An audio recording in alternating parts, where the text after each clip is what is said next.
Well, it's certainly been a while, but with my last year at uni now effectively over, I can finally return to making regular Overwatch League content on the channel.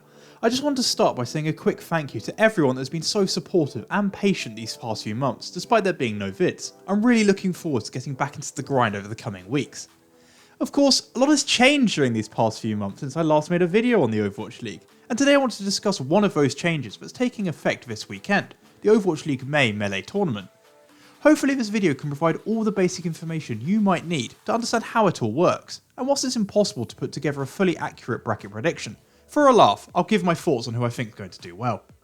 Just like the regular season matches, this tournament is being split into two brackets, one for the 7 teams playing within the Asian region, and the other for the remaining 13 playing in the North American region. Not only will prize money be on the line during this tournament, but more importantly, the top performing teams will also earn extra wins towards their regular season records.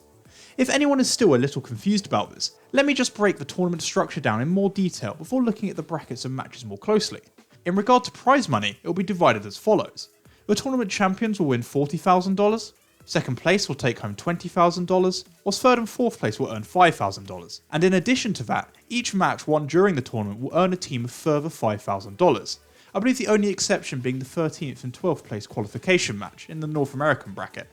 This will likely mean that the tournament champions will take home a total winnings of $50,000 to $55,000.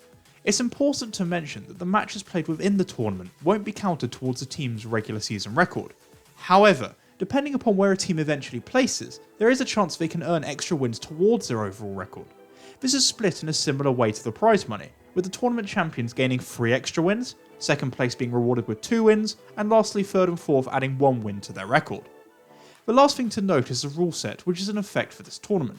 For the first time since I believe week 5 or 6, all heroes will be available, with hero pools being suspended for all tournament matches.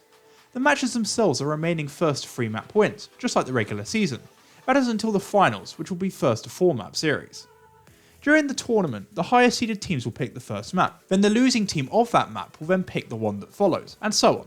In case of draws, the team that picked the previous map will get to pick again. Hopefully that all makes sense. If you still have any questions though, please be sure to drop a comment down below and I'll try to clear up anything that you might still be confused about. That said, let's now dive into the brackets and see which matches we can look forward to over the next few days.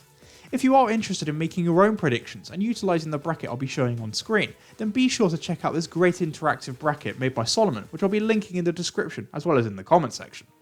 Starting in the Asian region, this is what the bracket currently looks like. And in regard to when these matches will be played, the quarterfinals are scheduled for this Saturday, followed by the semis and final on Sunday. You'll want to look up the timings for your specific area once they're available. As we can see, Guangzhou earned a bye to the semi-final, having earned the top seed from the last few weeks of regular season matches. The 3 highest remaining seeds were placed in the quarterfinals, but got to choose their opponents from the lowest 3 seeds. This meant that the Shanghai Dragons picked the 6th seeded London Spitfire, the New York Excelsior chose the 5th seeded Chengdu Hunters, and this left the Hangzhou Spark with the 7th seeded Seoul Dynasty. To be honest, none of these selections came as much of a surprise to me. London have looked like one of the weakest teams in the Asian region over the past couple of weeks, and even though Seoul is seeded as the worst team in Asia, they have epitomised a boom or bust quality that has seen them go from defeating Shanghai one week to being annihilated by the Hunters the next, and this wasn't a risk I think Shanghai nor New York wished to take. But now let's look at the matches individually. Saturday will kick off with the Hangzhou Spark taking on the Seoul Dynasty.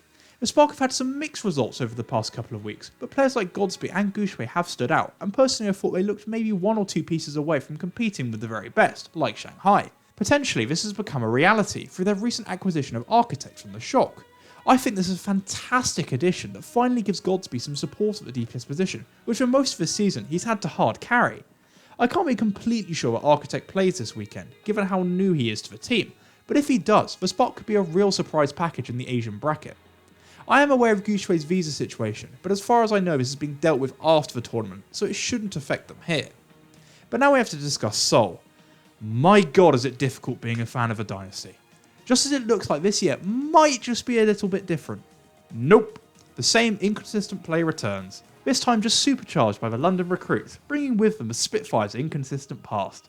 I mean they went from a 3-win start with a perfect 12-0 map differential, to a 3-3 record in which they again went perfect, just this time with an 0-12 map differential. It's just baffling. Seoul have demonstrated that when they're able to play an Orisa double shield composition, they can challenge with even the best in the league, as proven by their 3-2 win over the Dragons. On anything else though, they genuinely look like they'd struggle against Boston, perhaps the Tracer dive composition aside. The off-tank position has suddenly become a major weakness for the side, with Michelle and Marvel both struggling on Diva. Could have done with Zumba right now, whilst the DPS line looks completely lost when they're asked to play either Echo or Sombra. The lack of a hero pool this week could be a blessing for them, allowing the Dynasty to just run their comfortable double shield comp throughout, without having to worry about heroes like Echo or Sombra. At this point, they're just as likely to reach the final as they are to be destroyed 3-0 in their opening match against the Spark. It's just impossible to predict, although I do have a gut feeling that many of the Asian teams will run Sombra Echo dive this weekend, and against this I worry about Seoul's chances. That match is probably the most interesting of the 3 quarterfinals, as on paper the other two seem to have quite likely outcomes. If the Dragons can't beat London, then they'd seriously have to mess up and fall apart, and although Chengdu just this week demonstrated how much of a headache they can be, I'm expecting the quality of the Excelsior to see them through to the semis. Although if there is to be any major upset in this bracket, especially with no hero pools, a Hunters team running ball compositions would likely be my pick. As for an early prediction, I'm going to go with my gut and say that Hangzhou get past Seoul, and then assume that the quality of New York and Shanghai sees them advance themselves. In the semis on Sunday, my predicted match of the Charge against the Spock will depend heavily on whether Nero plays, which I'm not sure he will, and indeed if Architects is playing as well. That said, I just have an inkling that if the Spock can overcome the Dynasty, they'll also be able to beat Guangzhou and make it to the final. In the other semi, we could have an entertaining series on our hands between the Excelsior and the Dragons, but honestly I find it hard not to see Shanghai winning here, as they have looked far more impressive over the past month compared to a New York side that at times seems confused as to what its best lineup is. This would give us a final of the Spark against the Dragons, which could be interesting if Architects is playing, but I still have to stick with Shanghai here, who I'm predicting will win the Asian bracket of the May Melee tournament. Knowing my luck though, it'll end up being Seoul and the Chengdu Hunters in the final. That though is what should be great about a lack of hero pools this weekend, the unpredictability. Moving now across to the North American side of the bracket. As you can see, we currently only have one confirmed match, the qualifier between the Toronto Defiant and the Vancouver Titans. This will be taking place on Friday, followed by the knockouts that same day, before the NA bracket aligns itself with Asia's by having the quarters on Saturday and the semis and final on Sunday. As for this qualifier, I think the result is very likely to go one way. The lack of hero pools I think will help the Titans, with their new team being able to stick to comfort picks, but I actually think Toronto have looked pretty decent the past couple of weeks, and I'd be surprised if they stumbled here. From this point on, however, it's a lottery, with the knockout matches being decided I believe during a watch point after the qualifier, with the same format of the Asian region by which the highest seeded knockout teams get to pick from the lowest seeds remaining. So right now it's impossible to know what happens next. I should quickly mention that this process is repeated for the quarterfinals also. In terms of the knockouts, the Eternal and Reign should see themselves through with relative ease. If there are going to be upsets though, I reckon they'll be either at the cost of the Gladiators or the Fuel. Both teams have been a bit up and down over the past few weeks. In terms of the lower seeds, I'm interested to see how Boston perform after their great victory over the Gladiators, which could even set up a rematch. Although if any team is going to progress from this group, I'd think it would have to be the Outlaws. Unless they fail to turn up, I'm expecting the Shock and Fusion to make it to the semis easily, and given that the Mayhem have the second seed, I think they have a great chance to advance as well, especially given their fantastic displays of late. If there is to be an upset, it will likely be the Valiant dropping out, most likely at the hands of the Eternal, although I am intrigued to see if they can keep up their good run of form. If I had to make a guesstimated prediction now though, it would probably look something like this. The biggest takeaway I would point to is my final four of the Shock, Eternal, Fusion and Mayhem, where I have the most confidence in progressing this far. Both of these matches have the potential to be incredibly entertaining series, but despite really liking what I've seen from both Paris and Florida, I'd still currently lean just towards Philly and San Francisco. This is the most predictive final from what I've seen, and I can understand why. As for who I think will win, it's tough to say. I do think it has been perhaps overlooked that the Shock haven't really been tested in their recent matches against the best that North America can offer, unlike Philly, and it's for this reason that right now I just give them my pick and predict them as the NA winners of the May Melee tournament. This is just a bit of fun though, and I'd enjoy hearing what teams you guys believe will win the Asian NA brackets. For now though, that's all I've got to say on the May Melee tournament, so if you have reached the end of the video, then I'd like to say a big thank you for watching.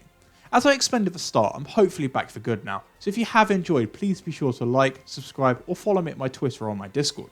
So until next time, I hope you enjoy the rest of your day.